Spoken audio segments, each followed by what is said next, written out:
നമസ്കാരം. Raf talk ഫുട്ബോളിലേക്ക് എവർക്കും സ്വാഗതം. എന്നെ ആരും മാതൃകയാക്കരുത് അക്കാര്യത്തിൽ. ചെറിയ പ്രായത്തിൽ ഞാൻ ഉണ്ടാക്കിയൊരു ബാഡ് ഹാബിറ്റാണത്. അതെനിക്ക് മാറ്റാൻ പറ്റുന്നില്ല. ആ പോരാട്ടത്തിൽ തോറ്റുപോയവനാണ് ഞാൻ.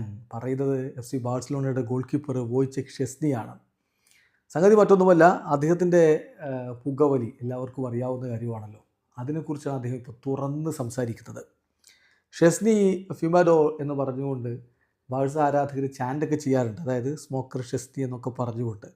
പക്ഷേ ഇപ്പോൾ അദ്ദേഹം പറയുകയാണ്, ഒരുപാട് കാര്യങ്ങൾ എൻ്റെ കരിയറിൽ യുവതാരങ്ങൾക്ക് മാതൃകയാക്കാവുന്നതുണ്ട്, പക്ഷേ ഇത് ദയവ് ചെയ്ത് ആരും എന്നെ എക്സാമ്പിളായി കാണരുതേ എന്നാണ് അദ്ദേഹം പറഞ്ഞത്. അദ്ദേഹത്തിൻ്റെ വാക്കുകൾ ഇപ്പോൾ ESPN FC റിപ്പോർട്ടിൽ അദ്ദേഹം പറയുന്നു, തീർച്ചയായിട്ടും എൻ്റെ ഗെയിമിൽ കുറേ കാര്യങ്ങൾ, പല ഭാഗങ്ങളും ഞാൻ വിശ്വസിക്കുന്നു യുവതാരങ്ങൾക്ക് പെർഫെക്റ്റ് എക്സാമ്പിൾ ആക്കാവുന്നതാണ്, എൻ്റെ ടീംമേറ്റ്സിന് എക്സാമ്പിൾ ആക്കാവുന്നതാണ്.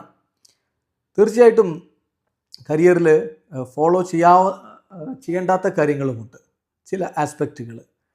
ഇപ്പോൾ ഒരു എക്സാമ്പിൾ പറയുകയാണെങ്കിൽ, എന്നെ ബെസ്റ്റ് വേർഷനാക്കാൻ വേണ്ടി ഞാൻ എപ്പോഴും ശ്രമിക്കുന്നതാണ്, പക്ഷെ അത് കഴിയാത്ത ചില കാര്യങ്ങളുണ്ട്, അത് ഫോളോ ചെയ്യാതിരിക്കുക. ഞാൻ എൻ്റെ ടീംമേറ്റ്സിന് കറക്റ്റ് എക്സാമ്പിൾ കൊടുക്കാനാണ് ശ്രമിക്കുന്നത്, അതുപോലെ യുവതാരങ്ങൾക്കും. പക്ഷേ സ്മോക്കിംഗ് എന്നുള്ള സബ്ജക്റ്റിനെ കുറിച്ച് പറയുമ്പോൾ പ്ലീസ് എന്നെ ആരും ഫോളോ ചെയ്യരുത്, അത് ചെയ്യരുത്. ആ ഒരു പോരാട്ടത്തിൽ, സ്മോക്കിങ്ങിനെതിരെയുള്ള പോരാട്ടത്തിൽ ഞാൻ പരാജയപ്പെടുകയാണ് ചെയ്തിരിക്കുന്നത്. ഞാൻ എൻ്റെ ചെറിയ പ്രായത്തിൽ യങ്ങായിരിക്കുന്ന ഘട്ടത്തിൽ ഒരു മോശം ഹാബിറ്റ് ക്രിയേറ്റ് ചെയ്തു. അത് എന്നെ സംബന്ധിച്ചിടത്തോളം വളരെ നെഗറ്റീവായിട്ടുള്ള കാര്യം തന്നെയാണ്, എനിക്കത് അറിയാം.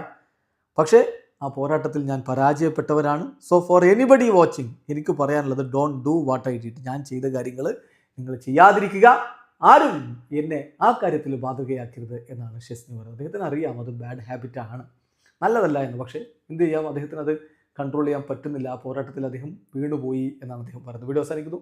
ഫുട്ബോൾ ലോകത്തെ കൂടുതൽ വിശേഷങ്ങളുമായി റാഫ് ടോക്സ് വീണ്ടും എത്താം.